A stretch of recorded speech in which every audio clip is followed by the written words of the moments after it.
राति अधे घरे पशि ताला भांगी लुटि नेले टंका सह सुना अलंकार।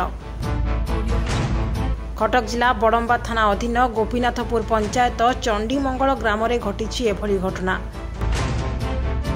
ग्रामर गोवर्धन बस्ती सबुदिन परी गतकाली राति खाई पी सारी घरे ताला पकाई पाख घरे शोइथिले। सकाळे उठी देखिबाकू पाइथिले घर ताला भंगा जाइछि। घरर जिनिस पत्र एणेतेणे पड़िछि। रातिरे चोर माने घरर दुईटी ट्रंक को टेकी नहीं बाड़ीपट बिलरे ताला भांगी टंका पैसा एवं सुना अलंकार नहीं ट्रंक छाड़ी पलाइछंती। काली खाई पी के आम शोइथिलु। शोइया परिस्थिति रे आ घर सब जिनस चोरी हो जाइछि। अच्छा 5 लाख टंका हार 3टा आउ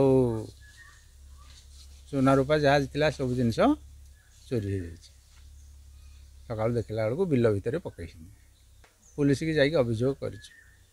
हाँ पुलिस आसी कहले हौ देखा साइंटिफिक टीम आने काली आम शोलु खाई 10टा 11टा हो भितर सका उठिला बेसी घरद्वार मेला मो घर कि ना सुना रूपा टंका पैसा कि ना मु जमी किणी बेलिकी 5 लाख टंका थोड़ी सुना रूपा सब थोड़ी हार माल बहु पुओ बाहा करी थोड़ी कि ना 3टा टंका सब गहिर मझे लुगापटा कागज पत्र सब पड़ी।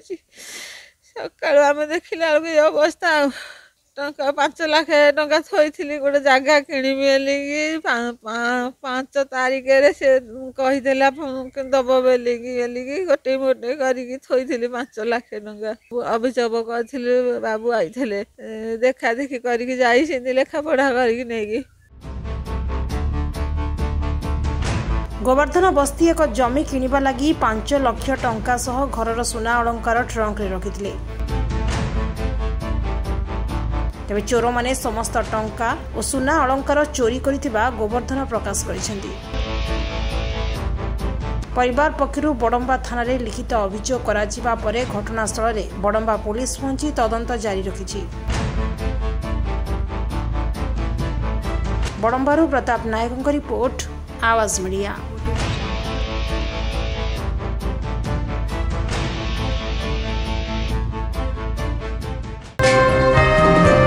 Please subscribe Awaaz Media on YouTube and press the bell icon.